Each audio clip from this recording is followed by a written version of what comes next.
Good afternoon, family.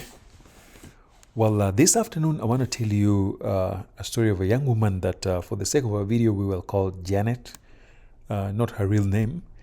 Janet lives outside Kenya. She's a Kenyan who has been abroad for decades, has worked incredibly hard to build a life for herself, and she's built a multi-million shilling property in Kenya. As we speak right now, her family is literally holding her hostage, asking her to pay sort of like ransom money before they can hand over the property to her. Her story is really painful, but unfortunately, Janet's story is one of the hundreds and thousands of stories that I have heard over the years. Every single day, I get a call or a text from somebody who lives in diaspora and is having massive problems with family when it comes to money and property. So I'm going to share with you the details of her story, of course, with a lot that is changed to protect her privacy. And I'm going to share with you some of the things that I've learned that works for people who have overcome these kinds of challenges. But before we unpack all of that, friends, today, as you can tell, I'm in a slightly different location. I'm not filming from Karateng.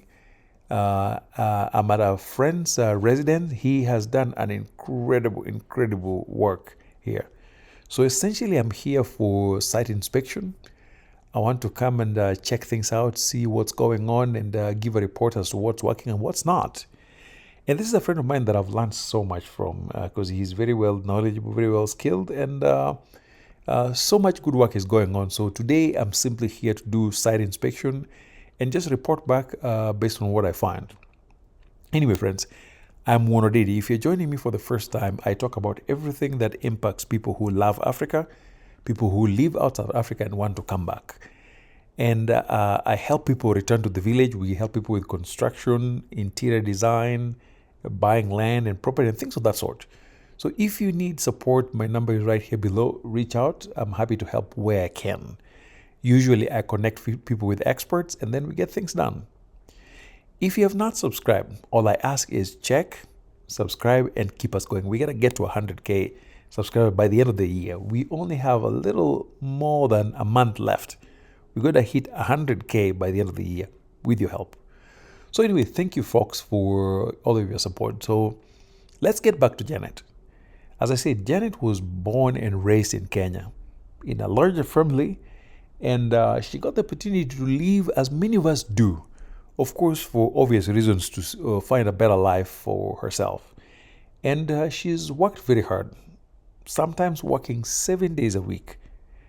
And folks, if you've not been through this, you really have no idea. Some of you may not have any idea what it means to be on your feet 16 hours a day for days on end, working multiple jobs, going through all kinds of abuse, just to save money to come and do something at home. Hopefully what you're doing is going to transform your family and give you an opportunity to live a better life. For some of us, things work out. For some people, it does not. So Janet is one of those young women who has really worked hard. And she took nearly all of her money and invested in property in Kenya, rental property. And this is a multi-million Kenya shilling property. Built it up through the help of the same family we are talking about. Now, when she was all done, she made a couple of decisions that are now coming back to haunt her. One of those is that she did not take over the property as soon as it was done. She allowed her family to begin collecting rent and put tenants and manage the property and all that. And for some reason, didn't pay close attention as to what was going on.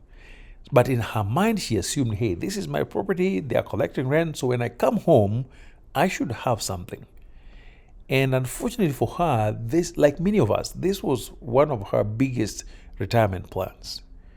So she gets home and she has no access to the account that supposedly it's supposed to be holding on to the rent that has been collected. And then, first of all, her family is asking her to go back. In her mind, she thought she was going to build this property, be able to make some continuous income, and be able to come back home and just live a quiet life. Lo and behold, she gets home and she realizes that nobody wants her at home. In fact, they told her, give us the kids, and then go back and work. Because in these people's mind, Janet is simply an ATM. Friends, you've heard me talk about these stories, and there are more of those that I'll share over time. So Janet is shocked to realize that not only is she welcome, but she has no access to her property, not even the rent that has been collected. And now Janet is in trouble. She has to go back empty-handed, and she's wondering if she's worked for like two decades trying to save. Does this mean she's going to have to work those many years trying to figure out something else? And she's real stressed. So she's really fought with her family members, and this has really caused her massive problems within the family. Nobody wants her. And it's almost like the entire family has ganged up against her. And last I heard, they are now demanding a sudden figure. They're now demanding millions. That the only way she can get access to her property is she pays them this ransom money before they can let her have the property. Her story is really sad. But like I said, this is not the first of the kinds of stories I hear. 7 days a week, I hear from people, some living in North America, South America, Canada, all kinds of places. And the stories are very, very similar, almost identical. Money, family, property, and you're living away. That combination is almost always going to bring problems. Yes, there are some exceptions. I know people, myself included, who have really good family members who are doing a really good job. But based on my experience, the good guys in this sense are simply the minority. And so Janet is in deep trouble. I don't know how she's going to resolve this, but she is really committed to getting her property. So, as I've said in the past, some of these things I hope are lessons for those who are thinking about investment through family. So I'm going to share with you some of the things that I hope you do if ever you are thinking about investing and your family being involved here. Number one, any kind of investment you do home with limited accountability almost always ends in disaster. Because humans make mistakes. And when they realize there's almost zero form of accountability, then people become too comfortable. And that's where your problems start. Then secondly, whatever formula you're going to apply in terms of accountability, you start from day one. If you're hoping to let them run around on their own and then you want to change rules somewhere down the line, that is where your problems are going to start. Because initially, when you let people do just whatever they want to do, they just spend as they like, they just do things, make choices and all that. And then at some point, you want to change the rules, you want to now follow up what's going on. I'm telling you, that is when you're going to find out that life can be difficult on your end. So whatever accountability measures you want to put in place, start from day one, if you ever have to work with family. Thirdly, if they help you build a property, especially some of these rental properties, if your family helps you and it's done, never, ever let them collect rent for you. Nowadays, we have systems that work that don't require anybody to do that.